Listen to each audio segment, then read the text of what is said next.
virus, and everyone is becoming an expert. Those who have watched a couple of videos and read a couple of articles, they think they have the answer to the coronavirus and how to handle it. There are people who go a step further and they think they know where it came from, and they know the conspiracy that put it together, and they know where all of this is leading to. And the Prophet ﷺ said in the authentic hadith, as he was talking about the signs of the hour, the things that will become prevalent and widespread towards the nearness of the day of judgment, towards the end of times. The Prophet ﷺ said, وَيَفْشُ الْقَلَمْ وَيَقِلُّ الْعِلْمِ أو وَيَكْثُرُ الْجَهْلِ. Towards the end of times, literacy will become widespread. People will be able to read and write to the point that illiteracy or inability to read or write will be wiped out. People will be educated. Yet, the Prophet ﷺ said, and this is the irony, ignorance will be prevalent. And knowledge will be limited. Why? Because people will have access to information, but not necessarily access to the truth. And today we're faced with an influx and so much information spreading around with amazing fluidity, to the point that it's hard to know what the truth really is.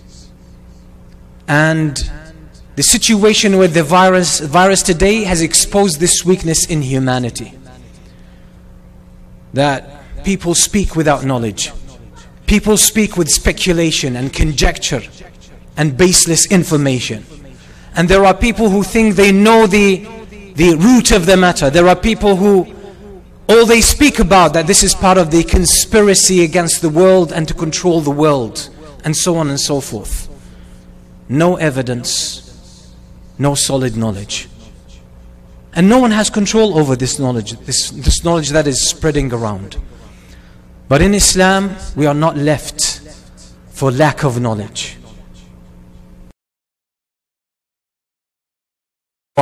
We don't have the tools, as average human beings here, we don't have the tools to know exactly where it is. And if you go on social media, you go on YouTube or surf the net, you will find so many theories as to where it came from and what is the point behind it. But you will find no evidence. And the more you read, the more confused you get. But alhamdulillah, this is not the test. The test is not knowing where it came from. The test is how do we handle it. And this takes me to the second point, that how we handle issues of this world. And this has to do with a very important principle that is known in Islamic theology. And this is the issue of al-aql, which we usually translate as intellect, which is an inaccurate translation. Al-aql is sense, your sanity, our ability to make sense of things and understand and comprehend things. That's al-aql. And oftentimes when we speak about the aql, we put it on the opposite side of revelation. Gives a fatwa. It's not like the scholar looks into the Quran and the Sunnah, then he gives a fatwa. It's haram to do so. The imam or the scholar or the faqih, when there is a situation, they have to study it thoroughly.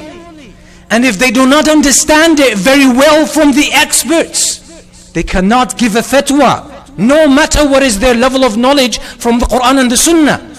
And there's a very clear principle that is very well known in Islamic fiqh, that you cannot give a fatwa about an issue without understanding this issue inside out. This is why the scholars say, Al-hukmu ala shay'i far'un an tasawwurihi.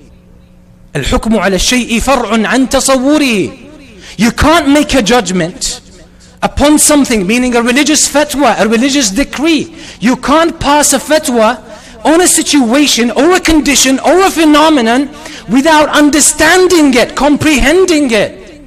Otherwise, this is an abuse of the religion.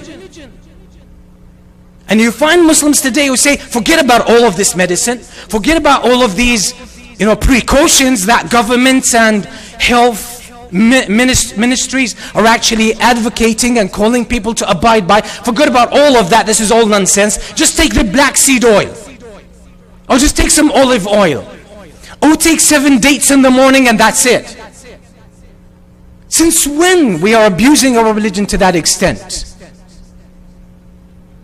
And then you find some people as well quoting one hadith and forgetting other hadith from the Prophet ﷺ, where the Messenger ﷺ says in the authentic hadith collected in Muslim, the Prophet ﷺ says, "La adwa wa la tiyara."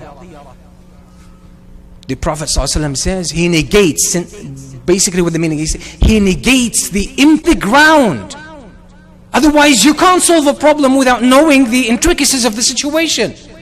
Because some people think that the religion means you disengage from the world and then from your ivory tower you can give magical solutions that solve all problems. That's insanity. The companions radiallahu anhum, and before them the Prophet ﷺ, the scholars throughout the time, they would not issue a fatwa about something without understanding it fully from the experts. That's how we deal with issues. That's how Islam deals with issues. And that's how today we should deal with this whole concept of the spread of the coronavirus. But what empowers us is that we know whatever happens, Allah subhanahu wa ta'ala is taking care of us. In this country, whatever they advise us with, we should follow that. And we should be concerned. You might be a healthy person with a strong immune system.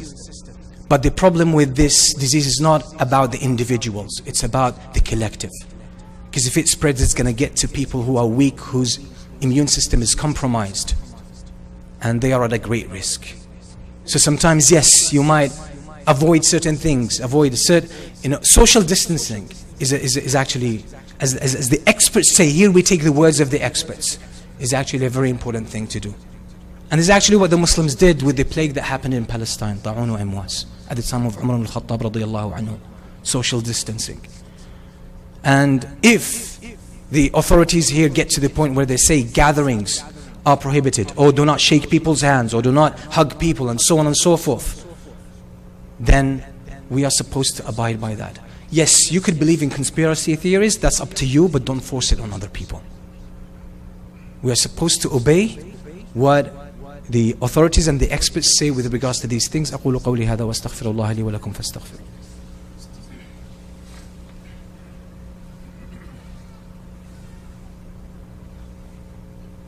Social distancing as much as possible. And here no one says, hey, in Islam we're supposed to be kind to one another and hug one another. Okay, this is not the time to talk about this. And precaution in these instances, even if you are of good health, is actually for other people who are at a greater risk and a higher risk.